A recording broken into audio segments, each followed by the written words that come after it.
Media మిత్రులందరికీ TDP Janasena Bharatiya Janata party నుంచి మీకు హృదయపూర్వక ఆహ్వానం పలుకుతున్నాను. ఆలస్యమైనందుకు మనస్ఫూర్తిగా మన్నించాలి. ఇది చాలా గత కొన్ని సంవత్సరాలుగా ఈ మేనిఫెస్టో ప్రజల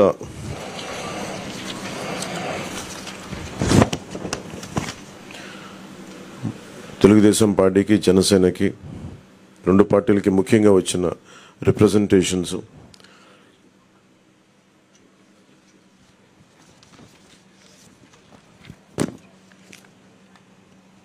ముందుగా మేము మా ఉమ్మడి మేనిఫెస్టోని ఒకసారి చూపించి రిలీజ్ చేసిన తర్వాత మాట్లాడతాం.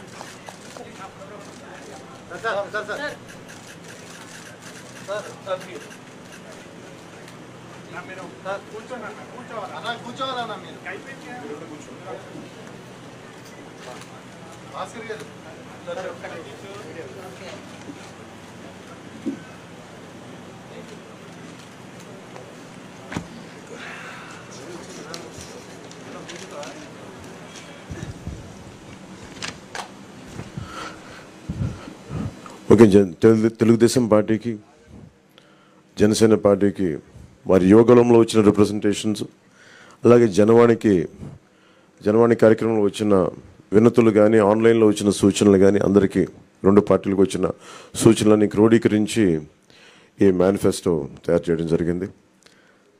ముఖ్యంగా రాష్ట్ర ప్రజల నేటి అవసరాలను తీరుస్తూ రేపటి ఆకాంక్షలకు సాకారం చేసే ఈ మేనిఫెస్టోని కూటమి ప్రభుత్వం పరిశుభ్రంగా దీన్ని అమలు చేస్తుంది. దీంట్లో ముఖ్యమైన అంశాలు ఏమేమి తీసుకున్నామంటే, ఆంధ్రప్రదేశ్ ప్రజల భవిష్యత్తు ఆల్మోస్ట్ కత్తి మనపైన వేలాడుతూ ఉంది. ప్రపంచంలోనే అత్యంత శక్తివంతమైన తెలుగు జాతి నేడు ఆంధ్రప్రదేశ్ పరిస్థితిని చూసి తలదించుకుంటుంది. లూటీ కోసమే 13 లక్షల కోట్ల అప్పు చేసి రాష్ట్ర ఆర్థిక వ్యవస్థను దివాళా తీయించారు. గత 5 ఏళ్లుగా అన్ని రంగాల్లో రాష్ట్రం తిరోగామి దిశలో పయనిస్తున్నది. సమాజంలో ఎటు చూసినా అభద్రత, అశాంతి, హత్యలు, ఆత్మహత్యలు కనిపిస్తున్నాయి. ధరలు, పన్నులు, ఛార్జీలు, అప్పుల బాధుడితో ఒక్కో కుటుంబం పైన దాదాపు 8 లక్షల భారం మోపారు. 10 రూపాయలు ఇచ్చి 100 రూపాయలు కొట్టేస్తూ పొద్దున్నే పథకం కింద డబ్బులు ఇచ్చి సాయంత్రం సారా కింద పట్టుకెళ్ళిపోయే ఈ ప్రభుత్వం చేస్తూ ఉన్నారు. పట్టభద్రుల నిరుద్యోగంలో 24% దేశంలోనే ఏపీ మొదటి స్థానంలో ఉంది. రైతుల ఆత్మహత్యల్లో 3వ స్థానంలో, 18 ఏళ్లలోపు బాలికలపై జరుగుతున్న అత్యాచారాల్లో 2వ స్థానంలో ఉంది. పోలవరం నదుల అనుసంధానాన్ని గోదాట్లో ముంచేశారు. సంపద సృష్టి, ఉపాధి కల్పనా కేంద్రమైన ప్రజా రాజధాని అమరావతిని విధ్వంసం చేశారు. SC, ST, BC, minority subplan నిధుల్ని 1,00,000 కోట్లు దారి మళ్లించారు. ఇక అన్నా క్యాంటీన్లు కానీ, నిరుద్యోగ భృతి కానీ, పండగ కానుకలు లాంటి 100కి పైగా తెలుగుదేశం ప్రభుత్వ సంక్షేమ కార్యక్రమాలు రద్దు చేశారు. ముఖ్యంగా గత కొద్ది రోజులుగా నేను మాట్లాడుతాను ల్యాండ్ టైటిలింగ్ యాక్ట్ పేరు మీద. పట్టా పుస్తకాల మీద ఆంధ్రప్రదేశ్ రాజముద్ర తీసి జగన్ ఫోటో వేయించుకొని తన అచ్చరాకైన పనులు చాలా చేస్తూ లక్షలాది ఎకరాల ల్యాండ్ టైటిలింగ్ యాక్ట్ పేరు మీద లక్షలాది ఎకరాలని ప్రజల ఆస్తుల్ని కబ్జా చేస్తున్నారు. ల్యాండ్, శాండ్, వైన్, మైన్, గంజాయి, డ్రగ్స్, ఎర్రచందనం, రేషన్ బియ్యం మాఫియాలతో దాదాపు 8 లక్షల కోట్ల ప్రజాధనాన్ని కొల్లగొట్టారు. స్థానిక సంస్థల ఎన్నికల్లో బీసీ రిజర్వేషన్లని 10% కోత కోసి 16,800 రాజ్యాంగ పదవులకి బీసీలకి దూరం చేశారు. విషపూరిత మద్యం పోసి 35 లక్షల మంది ఆరోగ్యాలు నాశనం చేశారు. 30,000 మంది ప్రాణాలు తీసి వారి భార్యలకి పసుపు తాడులు మంట కలిపారు. గృహ నిర్మాణం పేరుతో పేదల్ని అప్పులు పాలు చేశారు. ప్రశ్నించిన ప్రతిపక్షాలు ఎస్సీ, ఎస్టీ, బీసీ, మైనారిటీలని 600 మందిని హత్య చేశారు. వివేకానంద రెడ్డి గారి హంతకుల్ని ఇంకా కాపాడుతూనే ఉన్నారు. స్థానిక సంస్థలకు కేంద్రం ఇచ్చిన 12,000 కోట్ల రూపాయలని దారి మళ్లించారు. గ్రామ పట్టణాభివృద్ధిని దెబ్బతీశారు దారి మళ్లించి. ఈ విధ్వంస పరిస్థితులను చక్కదిద్ది రాష్ట్రాన్ని గాడిలో పెట్టేందుకే ఎన్నికల రూపంలో ఒక అవకాశం మన ముందుకు వచ్చింది. ఈ విధ్వంస పాలన సాగనంపి స్వర్ణాంధ్రను నిర్మించుకోవడానికే మా కూటమి అభ్యర్థులకి ఘన విజయం చేకూర్చాల్సిన అవసరం ప్రతి ఓటరు పైన ఉన్నదని విజ్ఞప్తి చేస్తున్నాం.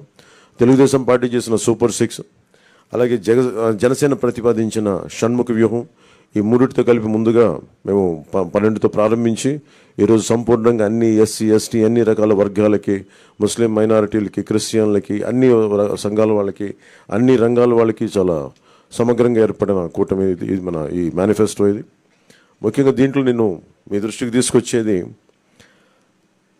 యువతకి 20 లక్షల ఉద్యోగాలు ఈ 5 సంవత్సరాల్లో, అలాగే నెలకి మనకి 3,000 రూపాయలు నిరుద్యోగ భృతి, స్కూల్కి వెళ్ళే ప్రతి విద్యార్థికి ఏడాదికి 15,000 రూపాయలు, ప్రతి రైతుకి ఏటా 20,000 ఆర్థిక సాయం, ప్రతి మహిళకి నెలకి 1,500 రూపాయలు, 19 సంవత్సరాల నుంచి 59 సంవత్సరాల వరకు, ప్రతి ఇంటికి ఏడాదికి ఉచితంగా 3 గ్యాస్ సిలిండర్లు, మహిళలకి ఉచిత బస్సు ప్రయాణం,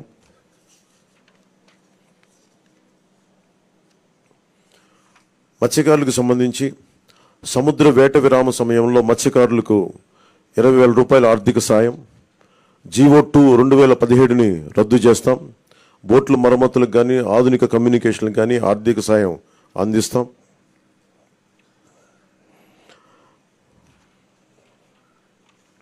ముఖ్యంగా ఆర్యవైశ్య సంక్షేమానికి, ఆర్యవైశ్య కార్పొరేషన్కి తగు మేరకు నిధులు కేటాయింపు, చిరు వ్యాపారాలకు వడ్డీ లేని రుణాల సౌలభ్యం, స్వేచ్ఛాయుత వాతావరణంలో వ్యాపార నిర్వహణకు పటిష్ట చర్యలు, ముఖ్యంగా కన్యకా పరమేశ్వరి అమ్మవారి ఆత్మార్పణ దినోత్సవాన్ని అధికార కార్యక్రమంగా చేపడతాం.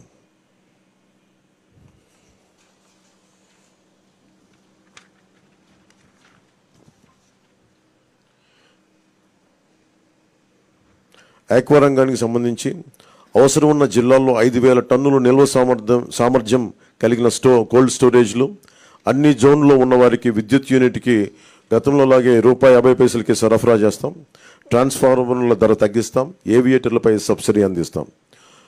ఏ ఇసుక కోసం అయితే దోపిడీ చేసిందో జేపీ వెంచర్స్, దానికి ప్రజల నుంచి దాదాపు 39 మంది పైగా భవన నిర్మాణ కార్మికులు చనిపోయారు.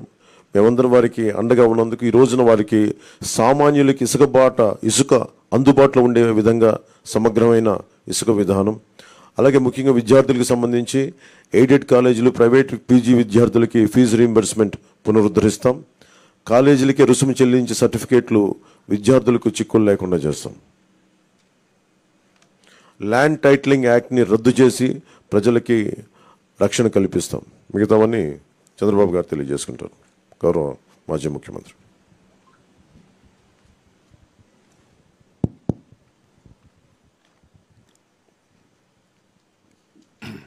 గౌరవనీయులు కొద్దిగా వాళ్ళు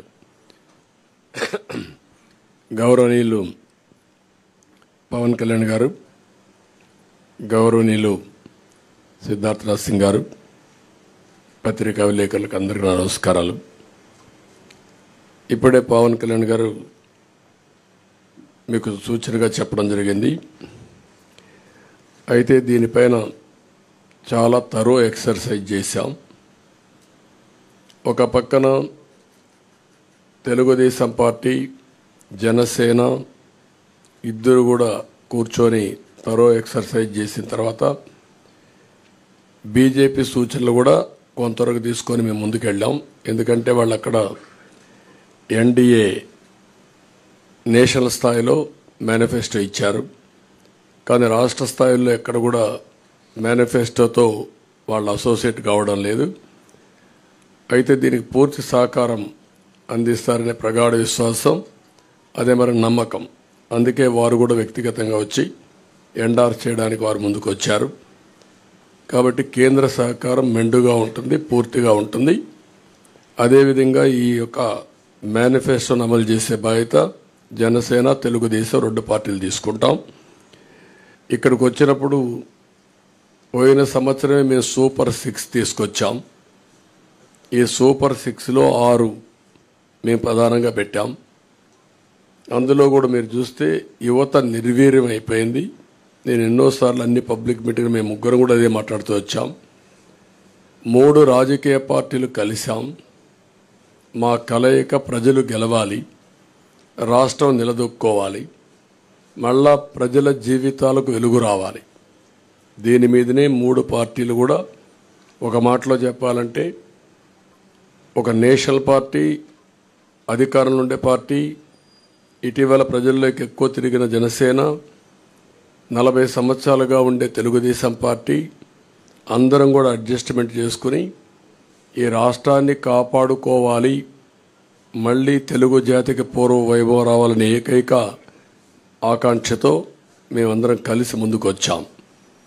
అందుకనే సూపర్ 6 మీరు చూసినప్పుడు ఒక 6 పాయింట్లని యువతకు 20 లక్షల ఉద్యోగాలు, 3,000 రూపాయల నిరుద్యోగ భృతి, యువత నిర్వీర్యం అయిపోయింది, మళ్ళీ అలాంటి యువతకి కాన్ఫిడెన్స్ ఇవ్వాల్సిన అవసరం ఉంది ఉద్దేశంతో ఈ కార్యక్రమాన్ని తీసుకున్నాం. అదే మాదిరిగా భవిష్యత్ అంతా కూడా హ్యూమన్ రిసోర్స్ డెవలప్మెంట్ పైన ఆధారపడుతుంది. స్కూల్కి వెళ్ళే ప్రతి ఒక్క విద్యార్థికి 15,000 రూపాయలు తల్లికి వందనం కింద, ఇది కాకుండా ప్రతి ఒక్క మహిళకి 1,500 రూపాయలు నెలకి ఇవ్వడం. దీనివల్ల సంవత్సరానికి 18,000 వస్తుంది. 5 ఏళ్లలో 90,000 రూపాయలు ఈ ఒక్క కార్యక్రమం ద్వారా ప్రతి మహిళకు చేరే పరిస్థితి వస్తుంది. ప్రతి ఇంటికి ఏడాదికి 3 గ్యాస్ సిలిండర్లు. ధరలు పెరిగాయి, నిత్యావసర వస్తువుల ధరలు అయితే ఆకాశాన్నంటే పరిస్థితి వచ్చింది. పేదవాళ్ళు గ్యాస్ కూడా ఉపయోగించే పరిస్థితులు లేరు కాబట్టి దీన్ని ఇవ్వడం జరిగింది.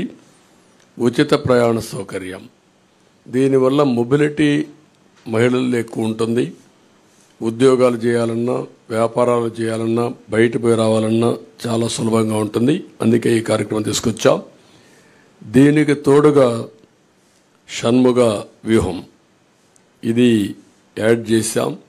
అందులో కూడా మీరు చూస్తే ఇంటింటికి రక్షిత మంచినీరు, కొళ్ళాయి ద్వారా నీళ్లు ఇవ్వడం. రెండోది రాష్ట్ర వ్యాప్తంగా స్కిల్ సెన్సస్, ఇది first of it's kind in the country. ఇంతవరకు కులగణన చేశాం. రిలీజియన్గా ఏ కమ్యూనిటీ ఎంతున్నారు, ఏ రిలీజియన్ ఎంతమంది ఉంటారో చేశాం. ఫస్ట్ టైం స్కిల్ గణన చేయడం, అంటే స్కిల్ ఎవరికి ఎలాంటి స్కిల్స్ ఉన్నాయి, ఎలాంటి స్కిల్స్ సమాజంలో మెరుగైన అవకాశాలు ఉంటాయి, ప్రపంచంలో ఎలాంటి డెవలప్మెంట్ జరుగుతాయి, ఎలాంటి స్కిల్స్ మన యువతకు కానీ అందరికి కానీ ఇవ్వగలిగితే ప్రొడక్టివిటీ పెరుగుతుంది అనే దానిపైన మెయిన్గా ఫోకస్ చేయడం కోసం దీన్ని పెట్టుకోవడం జరిగింది. ఇంకొక పక్క చిన్న మధ్య తరహా పరిశ్రమలకి, అంకుర సంస్థలకి ప్రాజెక్ట్ వ్యయంలో గరిష్టంగా 10 లక్షల రూపాయల సబ్సిడీ ఇవ్వడం. ఇది కాకుండా ఇంకొక పక్కన చూస్తే ఎన్డీఏ ప్రభుత్వం తెచ్చిన 10% ఈడబ్ల్యూఎస్ రిజర్వేషన్స్ అమలు చేస్తాం. అది economically middle class, all OCs ఎవరైతే ఉన్నారో వాళ్ళల్లో 10% ఈడబ్ల్యూఎస్ రిజర్వేషన్స్ పెట్టి అందులో కూడా ఎకనామికలీ బ్యాక్వర్డ్కి రిజర్వ్ చేసి విద్యా ఉద్యోగాల్లో ప్రాధాన్యత ఇస్తాం. ప్రజాదాని అమరావతిని మళ్ళా కొనసాగించి ఉపాధి, ఉద్యోగ అవకాశాలన్నీ కల్పిస్తాం. ఇది కాకుండా ఇంకొక పక్కన మీరు చూస్తే యువత కోసం చాలా స్పష్టమైన ఒక మేనిఫెస్టో తీసుకొస్తున్నాం. దీంట్లో మీరు చూసినప్పుడు మెగా డిఎస్సి ఫస్ట్ సిగ్నేచర్ కింద పెడతాం. ప్రతి సంవత్సరం జాబ్ క్యాలెండర్ ఉంటుంది. ఉత్తరాంధ్ర, కోస్తా, రాయలసీమ ఉద్యోగ కల్పనకి ఏ అవకాశాలు ఉన్నాయో అన్నీ ఉపయోగించుకుంటాం.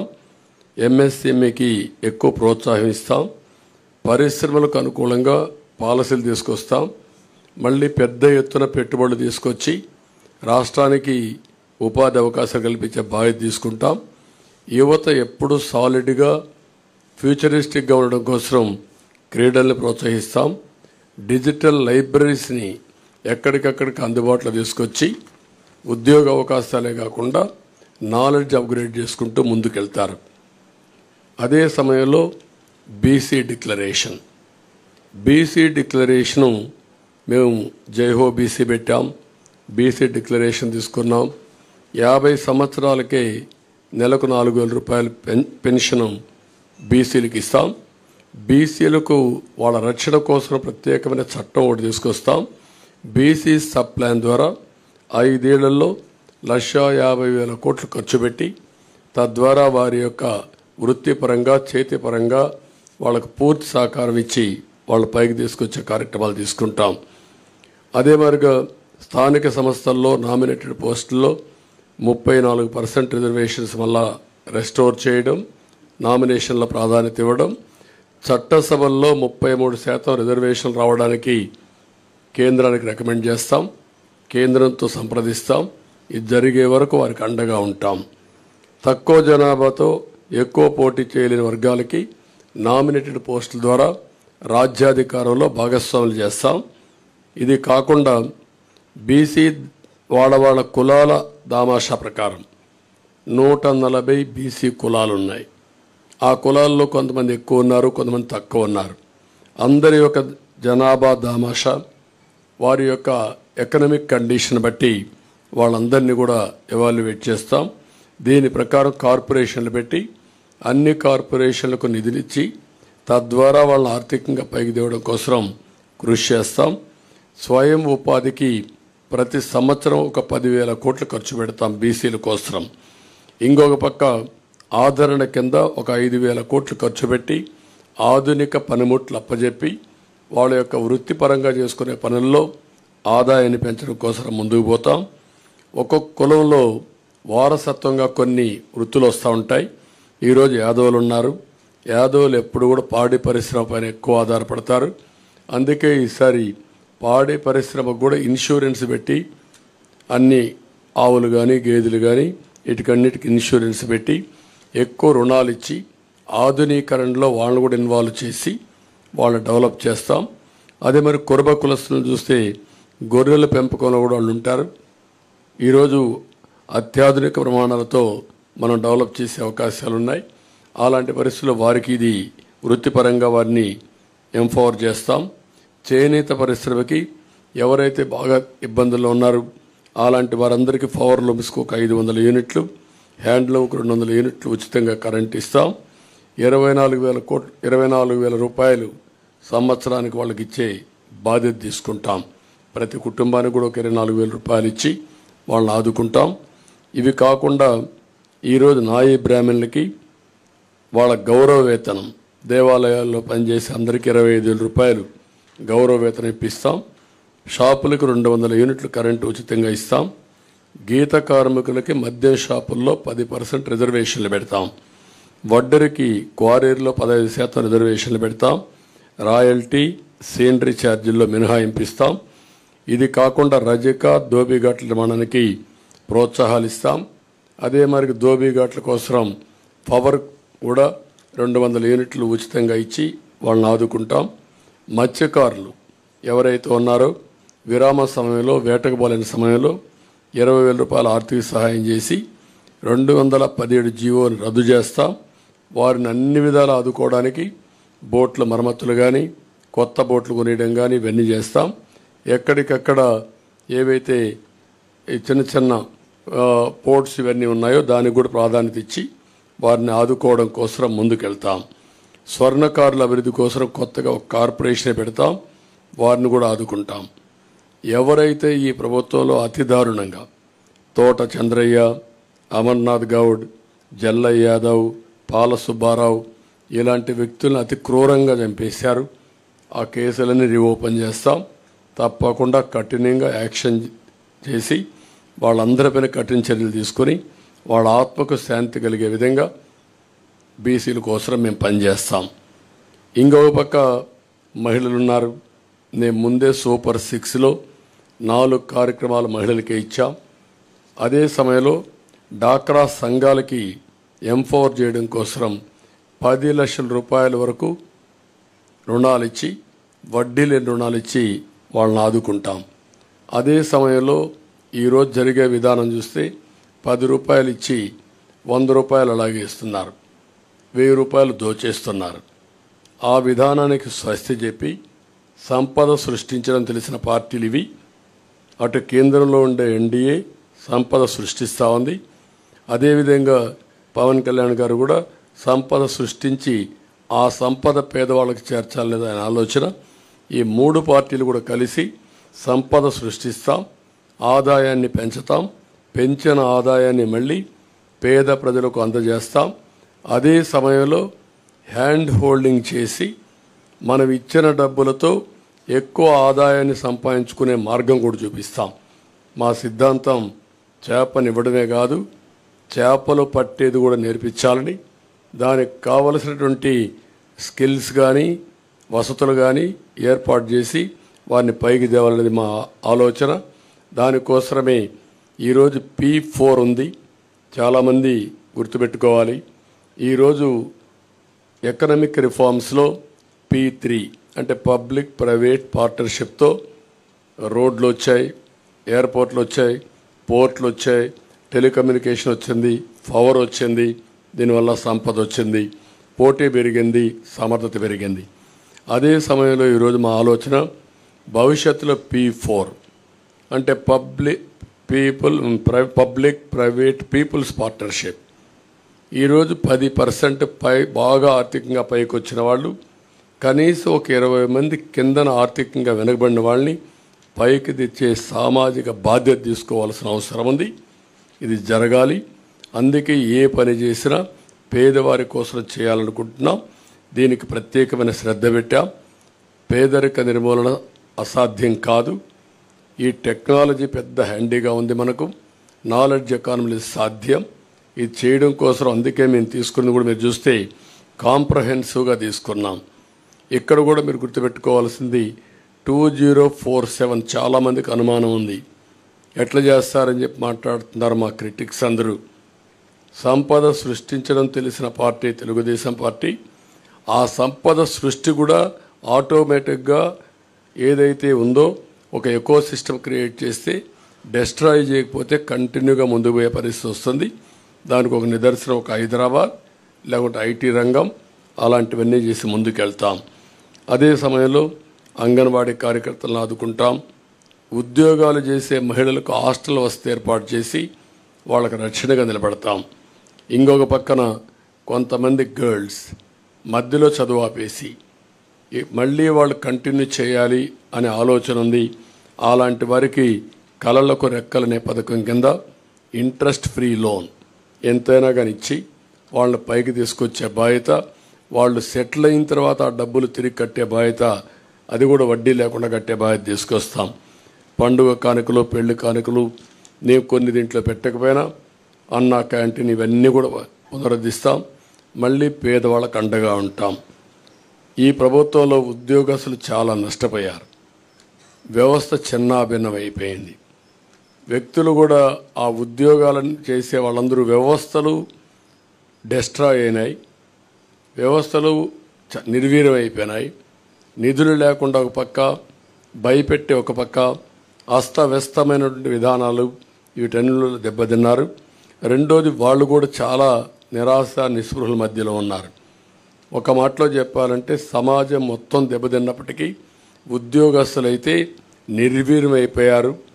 వారి నమ్మకాన్ని కోల్పోయే పరిస్థితికి వచ్చారు. ప్రభుత్వంలో ఎప్పుడు ఉద్యోగస్తుల మొరేలు బాగుంటే వారే సంపద సృష్టించాలి, వారే సేవలు అందించాలి, వారి వల్ల కూడా ప్రగతి జరగాలి. మేము పాలిటీషియన్స్ పాలసీలు నిర్ణయిస్తాం, దాన్ని ఎగ్జిక్యూట్ చేసేది సమర్థవంతంగా ఉద్యోగస్తులు చేయాల్సిన అవసరం ఉంది. ఒక్క ఎగ్జాంపుల్ మీరు చూస్తే ఉపాధ్యాయులు ఎంత నిర్వీర్యమైపోయారంటే, ఒకప్పుడు మోస్ట్ రెస్పెక్టెడ్ కమ్యూనిటీ ఉపాధ్యాయుడు, తల్లి తండ్రి తర్వాత గురువు తర్వాత దైవం. అలాంటి ఉపాధ్యాయుడి నిస్సహాయ స్థితి, ఏం చెప్పుకోలేని పరిస్థితి. కడాన మద్యం షాపుల్లో కాపలాకు పెడితే అది కూడా నోరిప్పి చెప్పలేని పరిస్థితి. చెప్పితే కేసులు పెట్టడం. కనీసం వాళ్ళ రైట్స్ కోసం ఎప్పుడు కూడా ప్రజాస్వామ్యంలో ప్రజాస్వామ్య హక్కుల కోసం మాట్లాడే వ్యక్తులు ఇంటలెక్చువల్ కమ్యూనిటీ టీచర్స్. అలాంటి టీచర్స్ నోరిప్పలేని పరిస్థితి తీసుకొచ్చారు. ఇంకొక పక్కన మనం ఒకసారి చూస్తే వీళ్ళందరిలో పిఆర్సీ లేదు, ప్రావిడెంట్ పిఎఫ్ లేదు, సరెండర్ లీవులు లేవు, లేకపోతే టీఏలు లేవు, లేకపోతే ఏది కూడా లేకుండా 20,000 25,000 కోట్ల రూపాయలు బకాయిలు పెట్టి అడిగితే వాళ్ళ మీద కేసులు పెట్టడం, వాళ్ళ సంఘ నాయకులను అరెస్టులు చేయడం, కావాలని కేసులు పెట్టి ఏసీబీ కేసులు పెట్టి వేధించడం ఇది ఒక ఆనవాయితీగా అయిపోయింది. అందుకని మళ్ళా వాళ్ళ యొక్క ఆత్మ విశ్వాసాన్ని పెంచుతాం, ఆత్మ గౌరవాన్ని పెంచుతాం. ఆ విధంగా పీఆర్సీ ఇవ్వడం కానీ, పీఆర్సీ వచ్చే లోపల ఇంటీరియం రిలీఫ్ కూడా ఇస్తాం. ఇంటీరియం రిలీఫ్ ఇచ్చి వాళ్ళకి ఇవ్వాల్సిన డబ్బులు కూడా ఫేజ్డ్గా అవన్నీ కూడా క్లియర్ చేసి ప్రతి నెల జీతాలు వచ్చే పరిస్థితికి మళ్ళీ తీసుకొస్తాం. ఆర్థిక వ్యవస్థని మెరుగుపరుస్తాం. అదే మరిగా ఏదైతే సిపిఎస్ ఉందో ఆ సిపిఎస్ను కూడా సమీక్ష చేసి ఏ విధంగా దీన్ని చేస్తే పరిష్కార మార్గం సరైన మార్గం చూపించగలుగుతామో దానికి కూడా ఒక సమస్య పరిష్కారం కోసం కృషి చేస్తాం. ఇది కాకుండా తక్కువ జీతాలు పొందే అవుట్సోర్సింగ్ కానీ, లేకపోతే అంగన్వాడీ కానీ, లేకపోతే మీకు పోలీసు వ్యవస్థల్లో ఉండే వీళ్ళందరికీ కానీ వాళ్ళందరినీ ఏ విధంగా చేయాలి అవన్నీ చేస్తాం. వాలంటీర్స్కి కూడా ఒక 10,000 రూపాయలు వేతనం పెంచుతాం. పాడి పరిశ్రమ స్వయం ఉపాధికి ఉపయోగపడుతుంది. దీన్ని కూడా పెద్ద ఎత్తున అభివృద్ధి చేస్తాం. ఇది కాకుండా కాపు సంక్షేమం కోసం ఒక 15,000 కోట్ల రూపాయలు ఖర్చు పెడతాం. ఇప్పుడు ఫస్ట్లో మీరు చూస్తే ఈబీసీ తీసుకొచ్చాం. ఈబీసీ తీసుకొచ్చినప్పుడు 10% ఈబీసీలకు రిజర్వేషన్ చేసే పరిస్థితి వస్తుంది. 10% అంటే ఉద్యోగాల్లో కాలేజ్ సీట్లలో 10% ఉంటుంది. అందులో కాపులు ఎక్కువ మంది ఓసీస్లో వెనుకబడిన వర్గాలు ఉంటే, ఆర్థికంగా వెనుకబడి ఉంటే వాళ్ళకి ఎక్కువ రిజర్వేషన్లు వస్తాయి. ఆ విధంగా దామాషా ప్రకారం వారి వారి ప్రాధాన్యతను బట్టి దానికి ఇచ్చే పరిస్థితి వస్తుంది. అవసరమైతే 5 ఏళ్ళకు ఒకసారి సమీక్ష చేసుకుంటాం, ఎకనామిక్ సర్వే చేపిస్తాం. ఆ సర్వే ప్రకారం ముందుకు పోతాం. ఇక్కడికి వచ్చినప్పుడు కాపు యువతకి, మహిళలకి నైపుణ్యాభివృద్ధి, స్వయం ఉపాధికి ఎక్కువ ప్రాధాన్యత ఇస్తాం. కాపు భవనాలు కూడా కట్టి వారిని ఆదుకుంటాం. అదే సమయంలో ఆర్యవైశ్య సంక్షేమం కోసం ముందుకు పోతాం.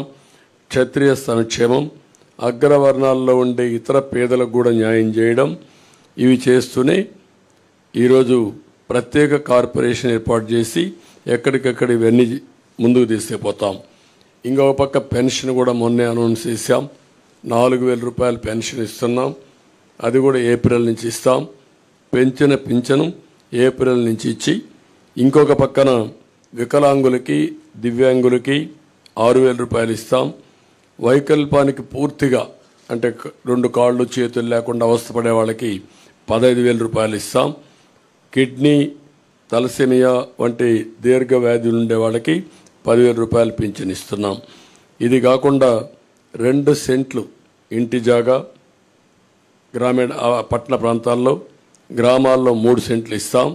ఇవి కాకుండా మీరు ఒకసారి చూస్తే ఇప్పటికే మంజూరైన పట్టాలకు ఇళ్లు కట్టిస్తాం. ఎవ్వరికి ఇంటి జాగాలు క్యాన్సిల్ చేయం. అదే సమయంలో అక్కడే ఇళ్లు కట్టించే పరిస్థితి తీసుకొస్తాం. ఇళ్ళు లేని ప్రతి ఒక్కరికి టిట్కో ఇళ్ళు ఇమీడియట్గా హ్యాండ్ ఓవర్ చేస్తాం. ఇవి కాకుండా అందరికీ ఇళ్ళు కట్టించే పరిస్థితి తీసుకొస్తాం. ఎస్సీ ఎస్టీ సంక్షేమానికి కట్టుబడి ఉన్నాం. జిల్లాల వారిగా వర్గీకరణ కూడా చేస్తాం. ఎస్సీ ఎస్టీలకు 50 సంవత్సరాలకే పింఛన్ ఇస్తాం. సప్లాన్ నిధులు వారి అభివృద్ధి కోసమే ఖర్చు పెడతాం. ఏజెన్సీలో ఆదివాసీ ఉపాధ్యాయులు నియామకం చేస్తాం. జీవో నెంబర్ 3 మళ్ళీ రివైవ్ చేస్తాం. ఎస్సీ ఎస్టీ సంక్షేమ పథకాలన్నీ తీసుకొచ్చి ఎస్సీలపైన దాడులు చేసిన వారందరిపైన కఠిన చర్యలు తీసుకొని వారిలో ఒక నమ్మకాన్ని క్రియేట్ చేస్తాం. ఎస్సీ ఎస్టీ బ్యాక్లాగ్ పోస్టులు కూడా పూర్తి చేస్తాం. ముస్లిం మైనారిటీ సంక్షేమం కోసం వాళ్ళకు కూడా 50 ఏళ్లకే పింఛన్ ఇవ్వడం, ఈద్గాలు, కబరిస్తాన్లు ఇవన్నీ కూడా స్థలాలు కేటాయించడం, విజయవాడ సమీపంలో ఆజ్ హౌస్ కట్టడం, నూర్ బాసా కార్పొరేషన్కి ఏటా 100 కోట్ల రూపాయలు కేటాయించడం, మైనారిటీ ఫైనాన్స్ కార్పొరేషన్ ద్వారా 5 లక్షల వరకు వడ్డీ లేని రుణాలు ఇవ్వడం, ఇమాం మౌజంలకి 10,000 రూపాయలు, 10,000, 5,000 గౌరవ వేతనాలు ఇవ్వడం, అర్హత ఉన్న ఇమాములకి ప్రభుత్వ కాజీలుగా నియమించడం, మసీదుల నిర్వహణకు ప్రతి నెల 5,000 రూపాయల ఆర్థిక సహాయం, ఆజ్ యాత్రకు పోయే ఒక్కొక్క ముస్లింకి 1,00,000 రూపాయల ఆర్థిక సహాయం చేయడం చేస్తాం. క్రిస్టియన్ సంక్షేమానికి కట్టుబడి ఉన్నాం. వారికి కూడా ఏమేమి ఉన్నవన్నీ చేస్తాం. అదే సమయంలో వ్యవసాయం 9 అవర్స్ అన్ఇంటరప్టెడ్ కరెంట్ ఇస్తాం. సోలార్ పంప్ సెట్స్ అన్నీ ఫ్రీగా పెట్టించి తద్వారా వాళ్ళు ఉత్పత్తి చేసుకున్న కరెంటు వాళ్ళు వాడుకుని మిగిలిన కరెంటు గ్రిడ్కి ఇచ్చే ఏర్పాటు చేస్తాం. అంటే ప్రతి ఒక్క పంప్ సెట్ వాళ్లకు సోలార్ ఇస్తాం. సోలార్ ఇచ్చిన తర్వాత వాడు వాడుకోవచ్చు. వాడుకోగా మిగిలిన కరెంటు గ్రిడ్కి ఇస్తే డబ్బులు ఇచ్చే ఏర్పాటు చేస్తాం. కేంద్ర ప్రభుత్వం ఇచ్చినటువంటి రూఫ్ టాప్ సోలార్ ఎనర్జీ కూడా ఇంటిగ్రేట్ చేస్తాం. అక్కడ కూడా వాళ్ళ ఇండ్లకు వాడుకొని మిగిలిన కరెంట్ ఇవ్వచ్చు. ఒక్కొక్కసారి వాళ్ళకు అవసరమైతే మళ్ళా గ్రిడ్ నుంచి డ్రా చేసుకోవచ్చు. 2 విధాలుగా. అంటే ఒకసారి ఎండలున్నప్పుడే సోలార్ వస్తుంది, వర్షాలు వచ్చినప్పుడు రాలేకపోవచ్చు. అలాంటప్పుడు గ్రిడ్ నుంచి ఇస్తాం. అలాంటి వస్తువుని ఏర్పాటు చేసి ఏ ఊరికి ఆ ఊరు కరెంట్ ఉత్పత్తిలో డీసెంట్రలైజేషన్ ఆఫ్ పవర్ జనరేషన్కి ముందుకు పోతాం. అంటే ఒక్కొక్క ఊర్లో చేస్తాం. ఒక సబ్స్టేషన్ యూనిట్ తీసుకుంటాం. సర్ప్లస్ డెఫిసిట్ అక్కడే మేనేజ్ చేస్తాం. అప్పటి కూడా షార్ట్ ఫాల్ ఉంటే గ్రిడ్ మేనేజ్మెంట్కి వెళ్తాం. అంటే మా ఉద్దేశం ఎక్కడ వీలైతే అక్కడ పంప్డ్ ఎనర్జీ కూడా పెడతాం. పంప్డ్ ఎనర్జీ పెట్టి ఎప్పుడైతే కరెంట్ రాని పీక్ టైంలో ఈ పంప్డ్ ఎనర్జీ ద్వారా పవర్ జనరేట్ చేసి ముందుకెళ్తాం. అదే సమయంలో ధరల స్థిరీకరణ నిధి ఏర్పాటు చేస్తాం. ఏవైతే సబ్సిడీ ద్వారా అన్నీ ఆపేశారు, వాళ్ళు ఇచ్చే 7,500 రూపాయలు తప్ప ఏది ఇవ్వడం లేదు. ఇప్పుడు దాన్ని మేము 20,000 రూపాయలు చేస్తున్నాం. ఇది కాకుండా మళ్ళీ ఏవైతే యంత్రాలు కానీ ఇవన్నీ కూడా ఏమేమి చేయాలో అవన్నీ చేస్తాం. కౌలు రైతులకు గుర్తింపు కార్డులు ఇస్తాం. ఇంకొక పక్క ప్రతి పార్లమెంట్లో 1,000 ఎకరాలు ఏవైతే ZBNF ఉందో సేంద్రియ వ్యవసాయం ఒక మోడల్ ఫార్మ్స్ తయారు చేస్తాం. దీన్ని ఇంకా బాగా విస్తరించి ఒక ఆదర్శంగా ముందుకు తీసుకెళ్తాం. ఎక్కడికక్కడ గిడ్డంగులు, కోల్డ్ స్టోరేజ్ ఇవన్నీ ఇంప్రూవ్ చేస్తాం. డ్రిప్ ఇరిగేషన్కి 90% సబ్సిడీ ఇస్తాం. ఇది కాకుండా సెరికల్చర్ రైతులను ఆదుకుంటాం. అగ్రికల్చర్ మనం అక్వాకల్చర్ రైతులకు కూడా ఒక యూనిట్కి ₹50 కరెంట్ ఇస్తాం. ఇంకొక పక్క ల్యాండ్ టైటిలింగ్ యాక్ట్, ఇది nothing but Jagan land grabbing act. అతను ల్యాండ్ గ్రాబ్ చేయాలనుకుంటున్నాడు, అందుకే ఇలాంటి నల్ల చట్టాలు తీసుకొస్తున్నాడు. దీని పేరే జగన్ ల్యాండ్ గ్రాబింగ్ యాక్ట్. సొంతం కోసం పెట్టుకొని ఇలాంటి వ్యక్తులందరినీ ప్రోత్సహించి ప్రభుత్వ ఆస్తులపైన కత్తిపెట్టి బెదిరించి భయభ్రాంతులు చేసి ఎవరైనా మాట్లాడినా లేకపోతే వాళ్ళకు అవసరం ఉన్నా లాగేసుకునే పరిస్థితి వస్తారు. ఇప్పటికే ఈ రాష్ట్రంలో 40 ఏళ్ళు 50 ఏళ్ళు సంపాదించిన ఆస్తులు మెడ మీద కత్తిపెట్టి రాయించేసుకున్నారు. అది ఒక పోర్టు కావచ్చు, లేకపోతే ఇంకొక పక్క ఒక భూమి కావచ్చు, ఒక ఇండస్ట్రీ కావచ్చు, లేకపోతే ఒక క్వారీ కావచ్చు, ఒక మైనింగ్ కావచ్చు. ఏదైనా సరే మీరు చూస్తే మొత్తం రాగించుకున్నారు.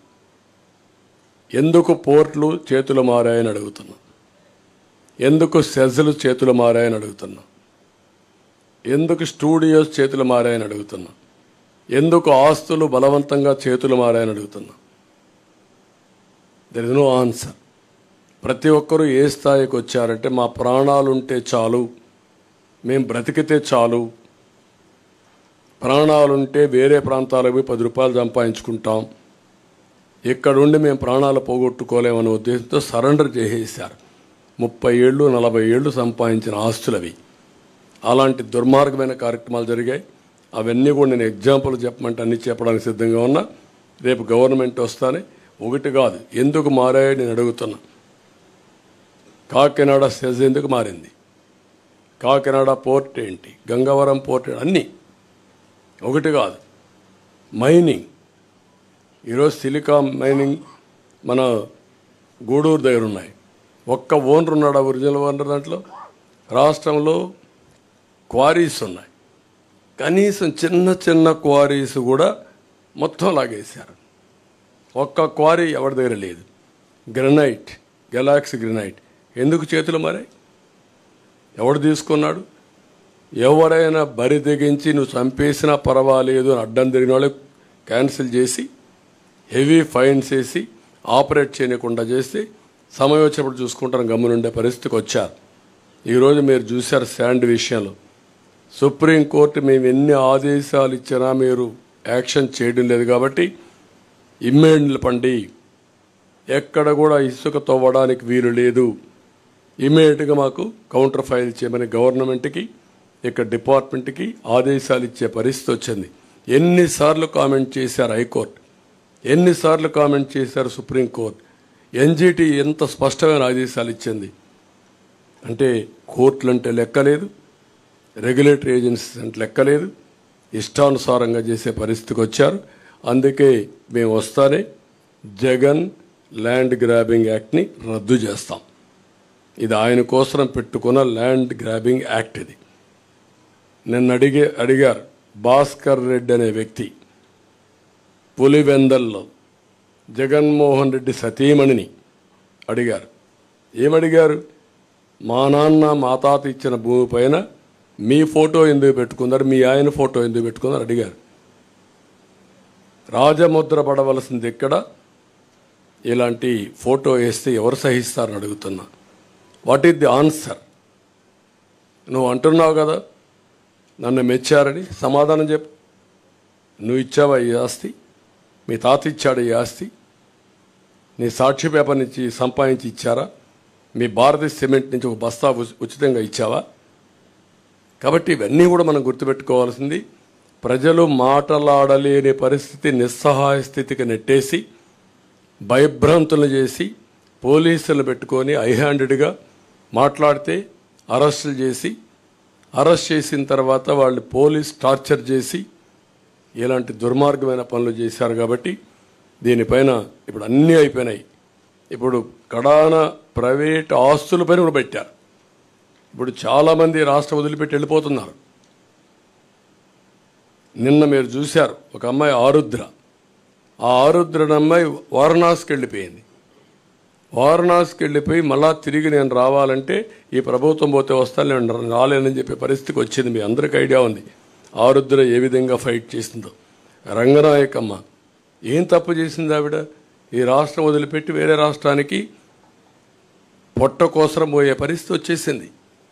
కనీసం లైవ్లీహుడ్, తిండి కోసం వేరే రాష్ట్రానికి వారిపోయే పరిస్థితికి వచ్చారు.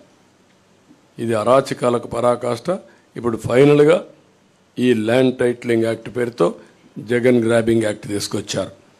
సాగునీటి ప్రాజెక్టులు అన్నిటికల్లా చాలా పెద్ద సమస్య ఉంది. ఈరోజు గుక్కడి నీళ్లు లేవు, తాగడానికి నీళ్లు లేవు, సాగునీరు లేదు. నీళ్ళన్నీ మిస్మేనేజ్మెంట్ అయినాయి, సముద్రంలోకి వెళ్ళిపోయినాయి.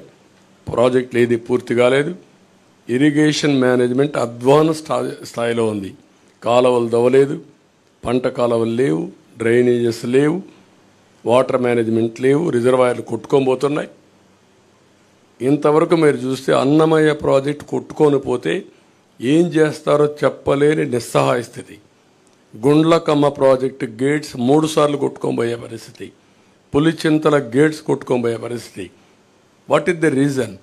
కనీసం మెయింటెనెన్స్ లేదు. ఇలాంటివన్నీ ఉన్నాయి. అన్ని ఇరిగేషన్ ప్రాజెక్ట్స్ పూర్తి చేస్తాం. పోలవరం గోదావరి అయిపోయింది, పోలవరం పూర్తి చేస్తాం. నదులు అనుసంధానం చేస్తాం. అక్కడి నుంచి ఆల్ ప్రాజెక్ట్స్ ప్రాధాన్యత ఇచ్చి ముందుకు తీసుకెళ్తాం. అదే మరి కార్మికులకు రవాణా రంగం, ఇందులో కూడా మీరు చూస్తే ఆల్ డ్రైవర్స్ వాళ్ళని ఓనర్ చేసే విధంగా 4 లక్షల రూపాయల వరకు సబ్సిడీ ఇచ్చి 5% వడ్డీతో వాళ్ళకు రుణాలు ఇప్పించే బాధ్యత తీసుకుంటాం. అదే మరిగా డ్రైవర్ సాధికార సంస్థ పెట్టి వాళ్ళకు ప్రమాద బీమా, హెల్త్ ఇన్సూరెన్స్, విద్యా రుణాలు వంటివి సంక్షేమ కార్యక్రమాలు అమలు చేస్తాం. బ్యాడ్జ్ కలిగిన ప్రతి ఆటో డ్రైవర్కి, ట్యాక్సీ డ్రైవర్కి, ఈవీ లైసెన్స్ కలిగిన ప్రతి లారీ టిప్పర్ డ్రైవర్కి 15,000 రూపాయలు సంవత్సరానికి ఆర్థిక సహాయం చేస్తాం ఆల్ డ్రైవర్స్కి. జీవో నెంబర్ 21 ఇది ఫైన్లు భారం తగ్గించడం రద్దు చేసి మళ్ళీ ఫ్రెష్గా తీసుకొస్తాం. గ్రీన్ ట్యాక్స్ కూడా తగ్గిస్తాం. అసంఘటిత రంగ కార్మికుల కోసం చంద్రన్న బీమా మళ్ళా తీసుకొస్తాం. భవన నిర్మాణ బోర్డు పునరుద్ధరిస్తాం.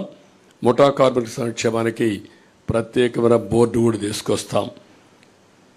మళ్ళీ ఇన్సూరెన్స్ చంద్రన్న బీమా పథకాన్ని తీసుకొచ్చి సహజ మరణానికి 5 లక్షలు, యాక్సిడెంట్ జరిగిపోతే 10 లక్షల రూపాయలు ఆర్థిక సహాయం చేస్తాం.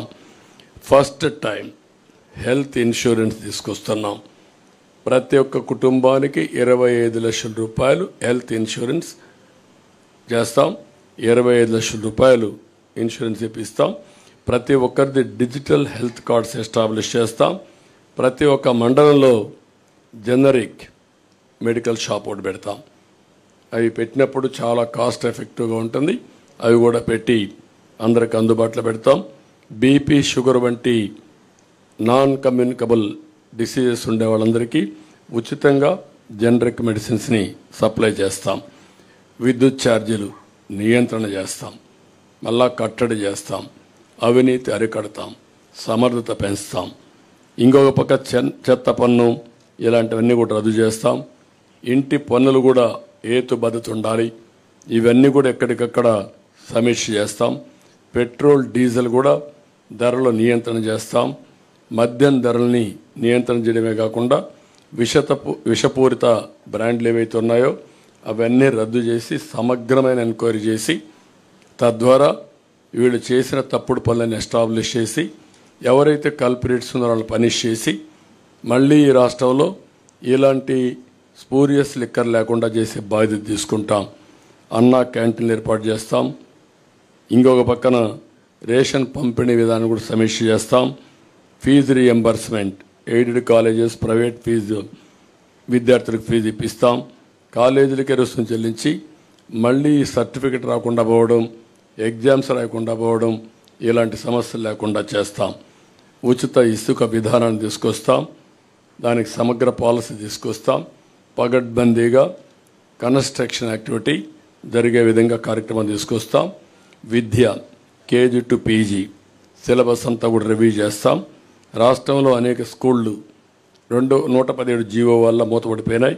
అవన్నీ ఏం చేయాలో చేస్తాం. విదేశ విద్యని మళ్ళీ ప్రారంభిస్తాం. మళ్ళీ అందరికి వర్తిస్తాం. 100 రోజుల్లో గంజాయి, అదే మరిగా ఏదైతే డ్రగ్స్, ఈ రెండు కంట్రోల్ చేస్తాం. ఐరన్ హ్యాండ్తో డీల్ చేస్తాం. ఉక్కు పదంతో అణిచివేస్తాం. ఎట్టే పరిస్థితుల్లో ఈ రాష్ట్రంలో డ్రగ్స్ ఉండడానికి వీల్లేదు, గంజాయి ఉండడానికి వీల్లేదు. 5 ఏళ్లలో ఒక్కసారి కూడా సమీక్ష చేయనటువంటి బాధ్యత లేని ముఖ్యమంత్రి. ఊరూరా నిత్యావసర మంచినీళ్ళు దొరకలేదు కానీ గంజాయి దొరికే పరిస్థితి వస్తూ ఉంది. అదే సమయంలో ఆక్వాకల్చర్ని అభివృద్ధి చేస్తాం. సమగ్ర అభివృద్ధి, ఇవన్నీ జరగాలంటే సమగ్ర అభివృద్ధితో ముందుకు పోవాల్సిన అవసరం ఉంది. ఆ సమగ్ర అభివృద్ధి చేస్తాం. మౌలిక సదుపాయాలను కూడా పూర్తిగా డెవలప్ చేస్తాం.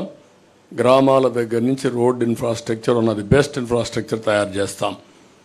గ్రామాల నుంచి మండల హెడ్ క్వార్టర్ కానీ, మండలాల నుంచి జిల్లాలకు కానీ, జిల్లాల నుంచి మార్కెట్ ప్లేసెస్కి కానీ, పోర్ట్స్కి కానీ బెస్ట్ ఇన్ఫ్రాస్ట్రక్చర్, అది కూడా రోడ్ ఇన్ఫ్రాస్ట్రక్చర్ డెవలప్ చేస్తాం. దీనికి ఒక ప్రత్యేకమైన పాలసీ తీసుకొస్తాం. వాటర్ కూడా ప్రతి ఒక్క ఇంటికి ఇచ్చడిగా కార్యక్రమం చేస్తాం. ప్రజా రాజధాని, ఈ రాజధానితోనే వెల్త్ క్రియేషన్ సాధ్యం. ఈ ప్రజా రాజధానిని మళ్ళీ పునరుద్ధరిస్తాం. పూర్వ వైభవం తీసుకొస్తాం. అదే సమయంలో ఇది ప్రజల రాజధాని కాకుండా ప్రతి ఒక్కరికి ఉద్యోగ కల్పన చేసే విధంగా ఉండేట్టుగా రాష్ట్రానికి ఆదాయం పెంచే కేంద్రంగా తయారు చేసే బాధ్యత తీసుకుంటాం. పారిశ్రామికరణ, తెలుగుదేశం, మేము ముగ్గురం కలిసి దీనికి పర్ఫెక్ట్గా తీసుకెళ్తాం. పర్యాటకానికి చాలా స్కోప్ ఉంది. ఉద్యోగాలు వస్తాయి. ఈ రాష్ట్రంలో అనువైన ప్రదేశాలు ఉన్నాయి. ఇవన్నీ కూడా ఎక్స్ప్లోర్ చేసి ముందుకు పోతాం. అన్నింటికంటే ముఖ్యంగా ఫుడ్ ప్రాసెసింగ్కి ఎక్కువ ప్రాధాన్యత ఇస్తాం. ఈరోజు ఒకప్పుడు షుగర్ ఫ్యాక్టరీస్ బాగుండేటివి. ఇప్పుడు షుగర్ ఫ్యాక్టరీస్కి ఆదరణ లేదు. కానీ ఆల్టర్నేటివ్ ఫుడ్ ప్రాసెసింగ్ వస్తున్నాయి. అవన్నీ తీసుకొచ్చి రాయితీలిచ్చి ఎక్కడ పండే పంటల ఆధారంగా ఫుడ్ ప్రాసెసింగ్ తీసుకొచ్చి తద్వారా అక్కడ ఉపాధి కల్పిస్తాం. వాల్యూ అడిషన్ వస్తుంది. రైతులు కూడా గిట్టుబాటు ధర వస్తాయి. ఇది కాకుండా అతి ముఖ్యమైన విషయం దేవాలయాలు, బ్రాహ్మణుల సంక్షేమానికి కూడా మేము కట్టుబడి ఉన్నాం. ఇందులో మీరు చూస్తే హిందూ దేవాలయాలు, సత్రాల పరిరక్షణకు కూడా ఒక ఎండోమెంట్ బోర్డు ఏర్పాటు చేస్తాం. ముస్లిం ప్రాపర్టీస్కి ఎట్లయితే వర్క్ బోర్డ్స్ పెడుతున్నామో అక్కడ కూడా చాలా స్ట్రిక్ట్గా ఉంటాం. హిందూ ప్రాపర్టీస్ కూడా ఎవరంటే వాళ్ళు కబ్జా చేయడానికి వీల్లేదు. ఇవన్నీ తీసుకొస్తాం. అక్కడ కూడా మసీదులకు ఆర్థిక సహాయం కానీ ఇమాములకు ఇచ్చినట్టు ఇక్కడ కూడా మీరు ఒకసారి చూస్తే వార్షిక ఆదాయం 50,000 రూపాయలు ఉన్న ఆలయాల్లో పనిచేస్తున్న అర్చకులకి కనీస వేతనం 15,000 రూపాయలు పెంచుతున్నాం. ఇంకొక పక్కన 50,000 కంటే తక్కువ ఉంటే 10,000 రూపాయలు ఇవ్వాలని చెప్పి నిర్ణయించాం. వైదిక ఆగమ శాస్త్ర సంబంధాల విషయాల్లో ఆయా ఆలయాలే ఫైనల్. ఈరోజు చాలా వరకు ప్రార్థనాలయాల్లో కూడా ఇంటర్ఫేర్ అయ్యారు పాలకులు. ఇది చాలా దుర్మార్గమైన కార్యక్రమం. కడాన రాముడు తల నరికేస్తే మేము అక్కడికి పోతే మా మీద కేసులు పెట్టారు. ఇంతవరకు ఎవరా తల నరికేశారో చెప్పలేకపోయారు. అంటే దేవుణ్ణి కూడా కాపాడితే నేరం అయిపోయింది ఈ పాలనలో. అలాంటిది నా మీద పెట్టిన 24 కేసుల్లో 23 కేసుల్లో రాముడు తల తీసేసిన కేసు కూడా ఒకటి. అంటే ఎంత దుర్మార్గంగా ఎంత దారుణంగా పోతున్నారో మీరు గుర్తుపెట్టుకోవాల్సిన అవసరం ఉంది. వీళ్ళు ఇంకా మాట్లాడే నైతిక హక్కు ఏముందో నాకైతే అర్థం కావడం లేదు. అదే మరిగా ఇంకొక పక్క బ్రాహ్మిన్స్ అందరికీ ప్రతి ఒక్క ట్రస్ట్లో ఒక మెంబర్గా పెడుతున్నాం. ఎందుకంటే వాళ్ళ మీద ఒక విశ్వాసం ఉంది. వాళ్ళ దేవాలయాల పునరుద్ధరణ కానీ దేవాలయాల్లో దీపాలు పెట్టి నైవేద్యం ఇచ్చేసేది కాబట్టి వాళ్ళకి ఆ గౌరవం పెంచాల్సిన అవసరం ఉంది. ఇన్క్లూడింగ్ తిరుమల తిరుపతి దేవస్థానంతో సహా ప్రతి ఒక్క బోర్డులో వాళ్ళని ఒక మెంబర్గా పెడతాం. వాళ్ళ సాంప్రదాయాలు అవన్నీ కూడా వాళ్ళు పాటించే పరిస్థితి వస్తుంది. ఇంకొక పక్కన తిరుపతి ఒంటిమిట్ట లాంటి పుణ్యక్షేత్రాలని అక్కడుండే అవన్నీ కూడా మన ఆగమ శాస్త్రాలు కావచ్చు, మన సాంప్రదాయాలు కావచ్చు, అవన్నీ కూడా కాపాడడం కోసం మళ్ళీ ఇవన్నీ ముందుకు తీసుకెళ్తాం. Brahmin corporation, Brahmin cooperative credit society కూడా బలోపేతం చేస్తాం. ఇంకొక పక్కన బ్రాహ్మిన్స్ అంతా అపరకర్మ చేసుకోవడానికి ప్రతి నియోజకవర్గంలో ఒక భవనం కావాలన్నారు, అవి కూడా కట్టిస్తాం. ఇవన్నీ చేసి బ్రాహ్మిన్స్ అంతా వేద విద్య అభ్యసించిన నిరుద్యోగులు కూడా ఉన్నారు, వాళ్ళకు కూడా ఒక 3,000 రూపాయల ఆర్థిక సహాయం చేస్తాం నిరుద్యోగ భృతి కింద. ఇవి కాకుండా ఇంకొక పక్క ఉత్తరాంధ్ర అభివృద్ధికి మేము కట్టుబడి ఉన్నాం. విశాఖపట్నం ఆర్థిక రాజధానిగా చేస్తాం. పెద్ద ఎత్తున ఇండస్ట్రీస్ తీసుకొస్తాం. అదే మాదిరిగా భావనపాడు, విశాఖపట్నం ఎయిర్పోర్ట్ ఇవన్నీ చేసి విశాఖపట్నానికి పూర్వ వైభవం తీసుకొస్తాం. లా అండ్ ఆర్డర్ కంట్రోల్ చేస్తాం. ఈ కబ్జాలు అరికడతాం. రాయలసీమని హార్టికల్చర్ హబ్గా చేస్తాం. ఇండస్ట్రీస్ తీసుకొస్తాం. చెన్నై, బెంగళూరు ఇండస్ట్రియల్ కారిడార్లో ఉండే ముఖ్యమైన నోడ్స్ అని డెవలప్ చేసి రాయలసీమ అభివృద్ధిని, రాయలసీమని ఆటోమొబైల్ హబ్గా తయారు చేస్తాం. ఇప్పటికే మీరు చూస్తే కియా మోటార్స్ వచ్చింది, హీరో మోటార్స్ వచ్చింది, అపోలో టైర్స్ వచ్చింది, ఇలాంటి చాలా వచ్చాయి. ఆ ఎకో సిస్టమ్ కంటిన్యూ చేస్తాం. పంచాయతీరాజ్ డిక్లరేషన్, ఇక్కడ పంచాయతీరాజ్కి అధికారాలు పోయినాయి, నిధులు లేవు, విధులు లేవు, అధికారాలు లేవు. సెంట్రల్ గవర్నమెంట్ ఇచ్చిన నిధులు కూడా డైవర్ట్ చేశారు. అవన్నీ కంట్రోల్ చేస్తాం, నియంత్రణ చేస్తాం. మళ్ళీ వాళ్ళకు పూర్తి అధికారాలు ఇచ్చి నిధులు, విధులు, అధికారాలు, ఆందోళన కూడా పెంచి వాళ్ళ గౌరవాన్ని పెంచుతాం.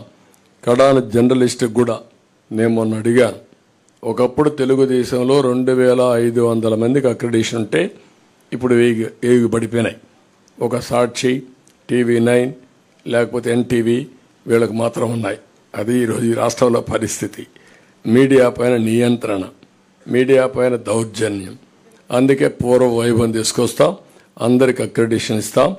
ఉచిత నివాసం మీరు ఉండడానికి హౌస్ సైట్స్ లేకుండా చాలామంది అవస్థపడుతున్నారు. అవి పేపర్ మీదనే ఉన్నాయి. మీ విషయం కూడా మొట్టమొదటిసారి మా ఎలక్షన్ మేనిఫెస్టోలో పెడుతున్నాం కాబట్టి ఇది కూడా మీకు శుభవార్త. ఇది కాకుండా న్యాయవాదుల కోసం కూడా ప్రభుత్వ స్టైఫండ్ కింద 10,000 రూపాయలు ఇస్తాం. జూనియర్ న్యాయవాదులకు ప్రత్యేకమైన ట్రైనింగ్ ఇచ్చి వాళ్ళకు కూడా ఒక అకాడమీ ఏర్పాటు చేస్తాం. ఇది కూడా మీకు వాళ్ళకు కూడా ఒక ఫండ్ ఒకటి క్రియేట్ చేస్తాం. అగ్రిగోల్డ్ ఆస్తులు అమ్మి వారిని కూడా ఆదుకుంటాం.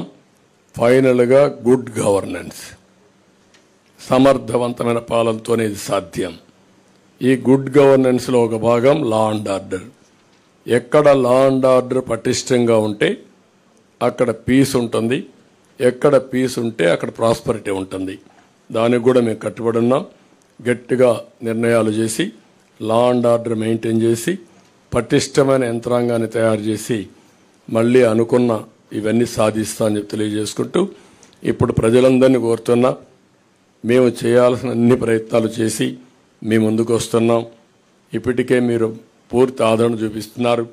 3 పార్టీల అభ్యర్థుల్ని 25 పార్లమెంట్లు, 175 అసెంబ్లీ, 3 పార్టీ అభ్యర్థులు ఎక్కడుంటే అక్కడ ఓట్లేసి అందరినీ గెలిపించే బాధ్యత తీసుకోమని ఆశీర్వదించమని ప్రజలందరినీ కోరుతున్నాం.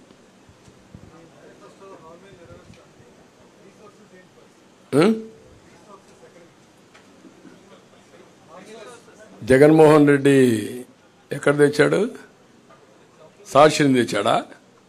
భారతిని తెచ్చాడా? మీకు ఒకటి గుర్తుపెట్టుకోవాలి, క్లియర్గా 2019లో రిసోర్సెస్ ఉపయోగించడం సమర్థవంతంగా ఉపయోగించి వెల్త్ క్రియేట్ చేశాం. ఆ రోజు వచ్చిన ఇండస్ట్రీ కియా మోటార్స్ ఒక ఎగ్జాంపుల్ తీసుకోండి. 5 ఏళ్లలో గొల్లపల్లి రిజర్వాయర్ కట్టి కియా మోటార్ ఏర్పాటు చేసి ఫస్ట్ కారు నేనే మ్యానుఫ్యాక్చర్ అనేది తీసుకొచ్చాం. ఇప్పటికి 12 లక్షల కార్లు ఉత్పత్తి అయ్యింది, ప్రపంచం మొత్తం తిరుగుతున్నాయి. దానివల్ల లాభాలేంటి? 15,000 కోట్ల రూపాయలు పెట్టుబడులు పెట్టారు. దగ్గర 12,000 15,000 మంది పనిచేస్తారు డైరెక్ట్గా. దాని మీద ట్రక్ ఓనర్సు, ట్రక్ డ్రైవర్సు, అక్కడ ఉండే అకామిడేషను అన్నీ కలుపుకుంటే ఒక 30,000 కుటుంబాలు బాగుపడ్డాయి. దీనివల్ల ప్రభుత్వానికి ఆదాయం వస్తూ ఉంది, ట్యాక్సెస్ ద్వారా 1000 కోట్లనే వస్తుంది. ఆ డబ్బులతో మనం సంక్షేమ కార్యక్రమాలు ఇస్తున్నాం. మీరు ఒక్క ఎగ్జాంపుల్ చెప్పండి, ఈ 5 ఏళ్లలో ఒక్క పరిశ్రమ వచ్చిందా? ఒక్క డెవలప్మెంట్ జరిగిందా? ఆదాయం ఎక్కడి నుంచి వస్తుంది? అందుకే బిగినింగ్లో వచ్చిన ఆదాయం 5 ఏళ్లకు ఎత్తిపోయే పరిస్థితికి వచ్చింది. ఇప్పుడు అప్పులు చేశారు. ఇప్పుడు ఏమంటున్నాడు? నేనేమీ చేయలేనని చేతులెత్తేసే పరిస్థితికి వచ్చాడు. ఎందుకు చేతులెత్తేసాడు? Reason is very simple. ఇప్పుడు ఏమీ చెయ్యలేమనే పరిస్థితికి వచ్చేసాడు. అంటే ఎప్పుడు కూడా మీ ఖర్చులు మీ ఆదాయాన్ని రెండు ఉంటాయి, అప్పులు కూడా ఉంటాయి. అప్పులు తెచ్చిన తర్వాత ఎగ్జాస్ట్ అయిపోయారు. నీకు అప్పిచ్చేవాళ్ళు లేడు. ఇప్పుడు అప్పిచ్చేవాళ్ళు లేరు, ఆదాయం వచ్చే మార్గాలు లేవు.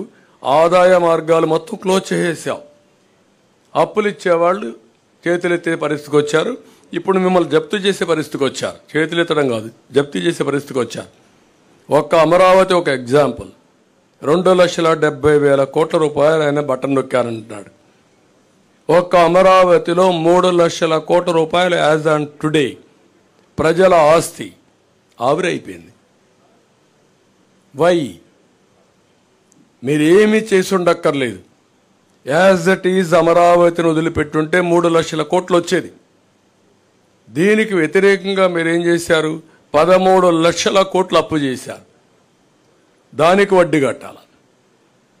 అస్తవ్యస్త ఆర్థిక విధానాల వల్ల, విధ్వంసం వల్ల ఈ రాష్ట్రం సర్వనాశనం అయింది.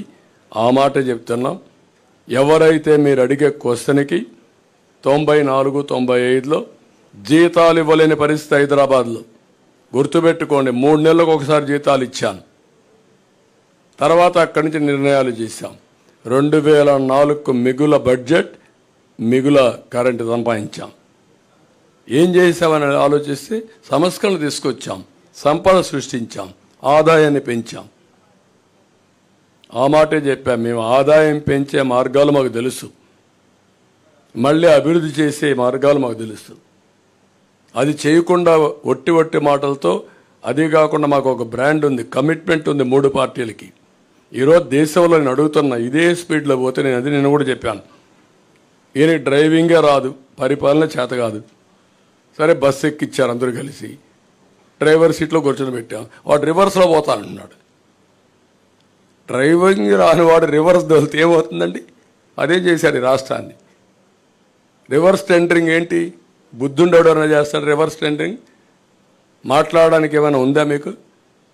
మీరు రాసిన కొంతమంది ఉంది, బ్లూ మీడియా ఉందని కూడా వాళ్ళకి ఆనందం. వాళ్ళు ఏ ముంచేసినా పర్వాలేదు, వీళ్ళు ఇక్కడ కూడా ఉండరు. అలాంటి కమిట్మెంట్ లేని రాజకీయాలతో ఈ రాష్ట్రం నాశనం అయింది. ఈరోజు నేను ఒక ఎగ్జాంపుల్ చెప్పాను మీకు, సింపుల్ అండి, మీరంతా ఇంటలెక్చువల్స్. బైఫర్కేషన్ సమయంలో మనకు తెలంగాణకు పర్ క్యాపిటల్ ఇన్కమ్ వ్యత్యాసం 35,000. నేను 5 ఏళ్లలో కష్టపడి 27,000కి తగ్గించాను. అక్కడ జనాభా తక్కువ, ఆదాయం ఎక్కువ.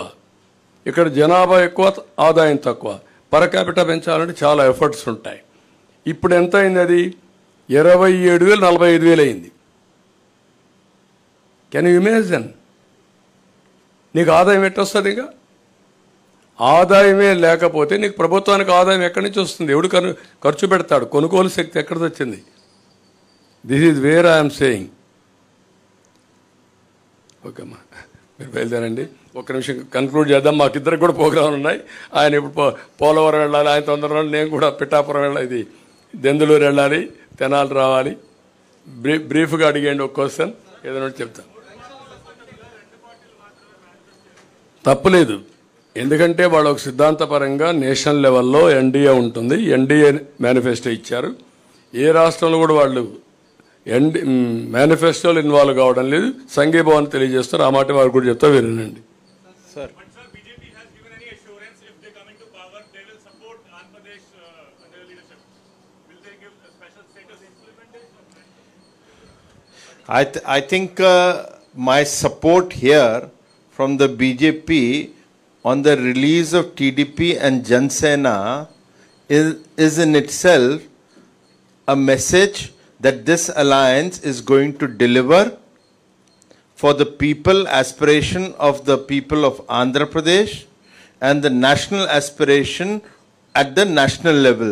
So, double engine Sarkar will work here once the results are out on the 4th June, and you will see how we work together. How many Lok Sabha seats you are expecting from Andhra Pradesh? Sir, we have already said there is a 400 par, 400 plus. Andhra will contribute the maximum percentage which comes from any other states. What are the BJP assurances to Andhra Pradesh, specifically on this occasion of manifesto? My sitting here is in itself a support, sir. It is a Janasena and TDP manifesto. I'm asking about you. Sir, this is my manifesto is a national. Don't get confused. I'm a national party. We released a national manifesto.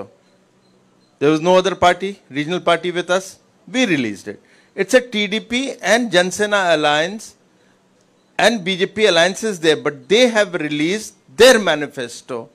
And BJP is sitting in support. What more do you want?